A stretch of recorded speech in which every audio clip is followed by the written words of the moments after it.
chapter 8. Then he began to teach them that the Son of Man must undergo great suffering and be rejected by the elders, the chief priests, and the scribes, and be killed, and after 3 days rise again. He said all this quite openly, and Peter took him aside and began to rebuke him. But turning and looking at his disciples, he rebuked Peter and said, "Get behind me, Satan, for you are setting your mind not on divine things, but on human things." He called the crowd with his disciples and said to them, "If any of you want to become my followers, let them deny themselves, take up their cross, and follow me. For those who want to save their life will lose it, and those who lose their life for my sake, and for the sake of the gospel, will save it. For what will it profit them to gain the whole world and forfeit their life?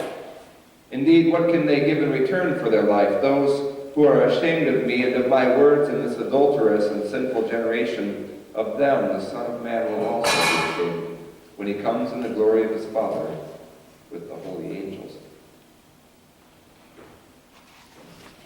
This is one of those texts that so deep, there's so much stuff in there, and it was almost too much. I sat there all week just waiting for the little cherries in the slot machine to go in a row, and then it didn't happen. It happened once in a while. I mean, I got like, okay, got a great sermon for this, and then, wait, what was that again? So, I don't know, it's been kind of weird. Tony was abused by his mother. She used to slap him around and beat his head against the wall and tell him he would never amount to anything and what a piece of crap he was, and would pour dish soap down his throat until he threw up. Just a really rough situation. And you would think that somebody like that would face life with a lot of consternation, a lot of grief, a lot of negativity, and soak in all that you could never become anything type of mentality. But he didn't. In fact, quite the opposite. He spends his life encouraging people, I guess you would say. And it's interesting that you would think that these experiences of his childhood probably led him subconsciously to do what he does today, to help people to find success, so to speak. Although it's only been in the past year that he started saying that he started telling people about his experiences with his mother. And I'm, of course, talking about Tony Robbins. I never really got into self-help stuff. I always thought it was pretty hokey. Pretty much any book that Oprah names as one of her book club selections, I would say, yeah, that's going to be cheese, and I don't want anything to do with it.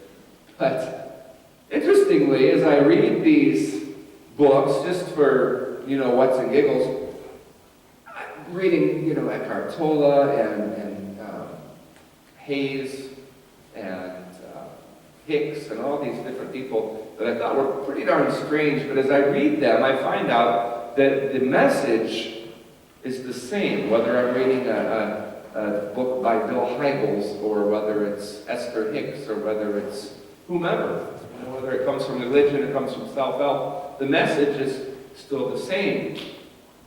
But sometimes this message of success, what do you want to achieve in life? What are your goals? How much money can you make? And all these things get into our head, and that becomes the focus of our lives. But Tony, I was listening to him on an NPR podcast at the gym it was TED Talks, so they do their little 1-hour TED Talks on NPR. And he was saying that success, are you successful, is not the question. So the real question is, do you have a life that's meaningful? That's the question that we should be asking ourselves. And he says, despite all of the background and all of the stuff he has in his family history, he says, you have to divorce yourself from the story and own the truth. So when I think about that, it means that we all have the potential to change our lot in life. No matter where we came from, no matter where we think we're naturally going, we have the opportunity, we have the ability to make conscious decisions that make changes in our lives. We don't have to sit and wallow in the situation, but yet we can seize it and own it and shape it for for our own well-being. The interesting thing is, with that power, we also find ourselves on kind of the other side of the coin, because over here, a lot of the times we don't make a lot of changes, do we? How many times have you heard somebody say, my diabetes, or my fibro, or my cancer, or my this, right? They own all the crap. And then it becomes an excuse for not being able to do anything. I'm just too tired today. I can't go and watch the kids' football game. I just need to stay home and relax. Now, I'm not ridiculing people with physical ailments by any means, or whether it's depression or whatever, right? But we tend to sit in our situation and not make changes in the areas that we have the power to do so. Right? But yet we're real quick to jump over with somebody else who needs to change, right? You really shouldn't do that. I don't think God would approve of that. You need to change that. Right? We like to play God. Although none of us has ever heard the booming voice of God, we're really quick to be the mouthpiece for God. You need to change. You need to do this. While we sit over here and be complacent and unchanged. Now, just to mess it all up a little bit more, we're a people that like to do things ourselves, right? We like to fix things. Now, I suck at do-it-yourself stuff. I've been putting up blinds for a long time because I just hate doing it. Until I start doing it, and then it's kind of fun, but it's just that mentality of, yeah, I don't want to do this. So, every time there's something wrong, like, okay, if I were to get cancer, I would tell myself, no, this is going to be okay, this is going to be okay. The cancer's going to go away, I'm going to be perfectly fine. Perfectly fine. I remember when I was in CPE, Clinical Pastoral Education, which is like chaplain training, part of seminary. And when we'd go in and do the check-ins and tell our supervisor that we're fine, she says, you realize that fine means freaking insecure, neurotic, and emotional. Yeah, pretty much. Are we ever really fine? But yet we're always trying to fix things so that we can be fine. Trying to fix the things that we can't fix. If you've got some type of a condition that you can't change, you can't heal it, you can't cure it, the only thing you can do is change your mindset about it and embrace it, right? Own it. Not owning it as an excuse or something that's going to hold you down, but own it to say, okay, I've got it, it's mine, it's fine, it's okay. Right? And you end up being okay despite the fact that you're not okay. A gal from my previous church called me last week, well, this week, whatever you want to call it, and said that her mother was in hospice at the hospice residence that I used to work at, and asked if I would stop and see her. Sure. So I went out there to Elk Grove and saw her. When I got there, she said she'd been waiting for you. Now, I had a good relationship with her. I mean, she was a sweetheart, and you know, it's not like we were really super close for a really long time or anything, but somehow people have that ability to wait to die until they see somebody. It's this uncanny thing that we humans do. And when I got there, they said, well, she's been waiting for you. And I went in, and I held her hand for about an hour and talked with her and stuff. And the nurse says, he brings people back to life. Because apparently that morning she had the death rattle and was very pale, wasn't responding at all. And then I go there, and she's awake, and she's getting color back, and she's talking to me. You know, she's coherent, and they're like, okay, this is really weird. And it weirds me out, too. But then, as I'm leaving, I pat her hand, and I say, okay, honey, I'll come back and see you. She says, no, I've done what I need to here. I'll see you on the other side. She died the next day. We have this amazing ability to will our lives, or to will them away. We have that power to do that. But like her, we also have the ability to accept our lot. She knew she wasn't getting up out of that bed. She knew she wasn't going to be fine. She knew she wasn't going to be seeing me again, that I wouldn't be going back to visit her because she wouldn't be there. And she was okay with that. We need to learn to be okay with the things that we have to be okay with, the things that we can't change. But we also have to learn to change the things we can change. We need to turn this thing on its head and start doing things the right way. It's like the DIY serenity prayer, as I was thinking of it, right? We need to have the courage to change the things that we have to change, but we also have to have the serenity to accept the things that we can never change. Those things that drive us crazy, those things that make us sick sometimes, but we have to accept them. Not as something that's going to ruin our life, but as something that's part of our life. And when we start doing that, then I think we can start experiencing life fully. If we look at this passage, this dialogue, this discourse between Peter and Jesus, and Jesus is explaining that I'm going to be killed.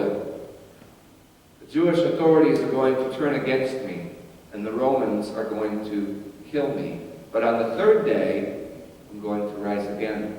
Well, we hear a lot about the third day, right? There's always these third days. 3 days, Jonah is in the belly of the whale. 3 days, Jesus is in a tomb. All of these stories.